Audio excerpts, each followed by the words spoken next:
আজকের দিনে এই সূর্যের এত তাপ বেড়ে যাওয়ার কারণ কি? সূর্যের এত তাপ বেড়ে যাওয়ার কারণ কি? আজকে এত গরম হওয়ার কারণ কি? পৃথিবী, প্রকৃতি কেন উল্টা আচরণ করছে?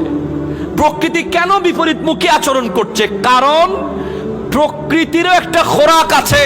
প্রকৃতির খোরাক হলো আল্লাহর জিকির, নবীর দুরূদ, আল্লাহর সিজদা, দান সদকা, গরিব দুঃখীর পাশে দাঁড়ানো, সত্য কথা বলা, আমানত রক্ষা করা, খেয়ানত না করা, ওয়াদা খেলাফ না করা, জুলুম না করা, এগুলো হলো প্রকৃতির খোরাক। এগুলো ঠিক থাকবে তো প্রকৃতিও আপনার পক্ষে থাকবে। 42 ডিগ্রি সেলসিয়াসে আপনারা দাঁড়াতে কত কষ্ট হচ্ছে একটু ভাবেন। আর হাসরের মাঠে এরকম 12টা সূর্যের তাপ একসাথে হবে। শাহজালালের বাংলাদেশ, শাহপরানের